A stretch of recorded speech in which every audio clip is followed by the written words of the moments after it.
विज्ञान अकादमी में आप सभी स्टूडेंट का बहुत बहुत स्वागत है। पिछली क्लासेस में जैसा कि हम स्कूल में भी आपको कोऑर्डिनेशन केमिस्ट्री के बारे में बताते आ रहे हैं, पहले हमने उनकी डेफिनेशंस के बारे में पढ़ा कि परिभाषाएं उससे रिलेटेड क्या हैं। उसके बाद में मैंने कुछ वीडियोस आपके साथ शेयर किए जिसमें हमने कोऑर्डिनेशन कंपाउंड का नॉमेनक्लेचर किस आधार पर दिया जाता है उस पर हमने बात की, और आज हम उसकी बॉन्डिंग पर बात करने जा रहे हैं। वैसे तो बॉन्डिंग पर जो है एक और सिद्धांत जो हम बेसिकली देते हैं, जो बहुत ही बेसिक सिद्धांत है, वर्नर्स थ्योरी। लेकिन वर्नर्स थ्योरी आपके सिलेबस में उतना डिटेल से नहीं है तो हम उस पर बात नहीं करेंगे। हम सीधे ही वीबीटी पर बात करेंगे, जहाँ से आपके कम से कम एक या दो क्वेश्चन जो हैं वो रीजनिंग पर बेस्ड आता है। उसमें पूछा जाता है कि बाह्य कक्षक संकुल क्या होते हैं, आंतरिक कक्षक संकुल क्या होते हैं। तो बेटा वीबीटी जो थ्योरी है यानी संयोजकता बंध सिद्धांत, ये बेसिकली ये बता रही है कि जो धातु आयन है और जो लिगेंड है उनके बीच जो बॉन्डिंग हो रही है वो कोऑर्डिनेशन बॉन्ड बन रहा है, या हम कहें कि कहीं ना कहीं ये कोवलेंट बॉन्डिंग की तरफ इशारा कर रही है। और ये जो बॉन्डिंग है इसमें हमने पहले भी आपसे कहा है कि इसमें जो देने वाला जो डोनर है वो लिगेंड है, जो अपने इलेक्ट्रॉन युग्म धातु को प्रदान कर रहा है, धातु आयन को प्रदान कर रहा है। तो इस बॉन्डिंग में लिगेंड अपने इलेक्ट्रॉन धातु आयन को दे रहा है। अगर हम नेक्स्ट अगर बात करें कि ये जो इलेक्ट्रॉन युग्म लिगेंड से जो धातु ले रहा है उस धातु आयन को, ऑब्वियसली अगर मैं आपको कार दे रहा हूँ या मैं आपको कोई चीज़ दे रहा हूँ तो मेरा गिफ्ट कम से कम ऐसा होना चाहिए कि वो आपके घर पर आसानी से रखा जा सके।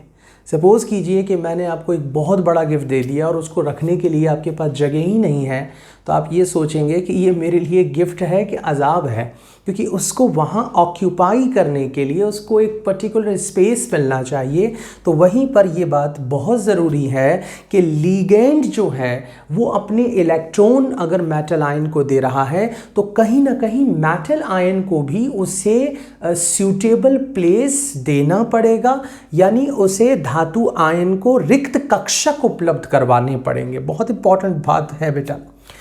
अब ये जो रिक्त कक्षक है ये डिपेंड करेगा उपसह संयोजन संख्या पर। ये डिपेंड करेगा कि कितने लिगेंड जुड़ने आ रहे हैं। सपोज अगर मैं बात करता हूं, मैं अगर यहां पर लिखता हूं CuNH3 4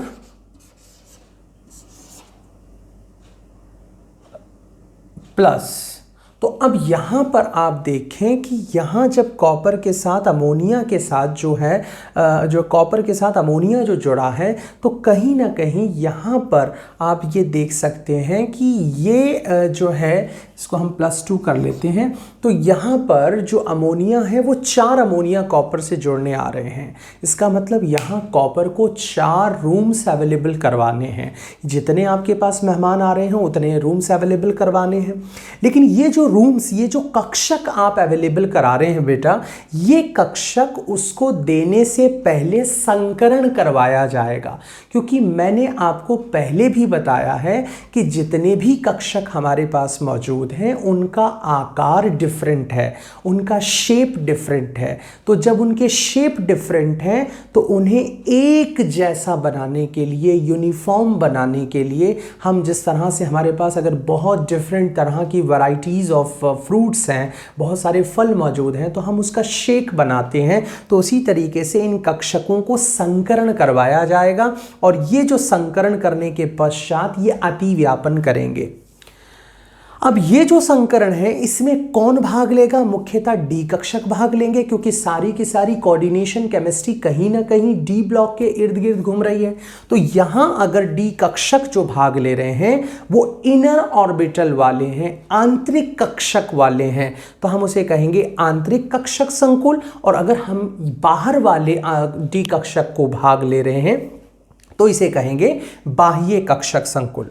अब ये याद रखें कि आंतरिक कक्षक संकुल जब भी बनेगा तो वो सामान्यतः प्रतिचुंबकीय होता है, और जो बाह्य कक्षक संकुल बनते हैं वो कहीं ना कहीं अनुचुंबकीय प्रकृति के होते हैं, जिसके बारे में आपको अच्छे से नॉलेज है। ये थोड़ा सा थियोरिटिकल पार्ट था जिससे हमें आपके साथ डिस्कस करना था। अगले लेक्चर में हम बहुत सारे एग्जाम्पल आपसे साथ डिस्कस करने जा रहे हैं, जिसमें एग्ज़ाम में कैसे क्वेश्चंस आते हैं और उनका जवाब कैसे दिया जाता है। तो इसी तरीके से वीडियोस को अच्छे से देखें, और कोई प्रॉब्लम हो तो ज़रूर मैसेज करें, चाहे आप नीचे इनबॉक्स में कर सकते हैं या आप अपने जो ग्रुप्स बना रखा है उसमें आप अपने मैसेजेस ज़रूर दें, ताकि पता चले कि आप किस तरह से पढ़ाई कर रहे हैं। पढ़ाई को जारी रखें। कोरोना की वजह से आपकी पढ़ाई पर किसी तरह का इफ़ेक्ट नहीं होना चाहिए, ये हम पूरी तरह से प्रतिबद्धता के साथ आपको यकीन दिलाते हैं। आप भी पढ़ाई करते रहें। Thank you for watching the video.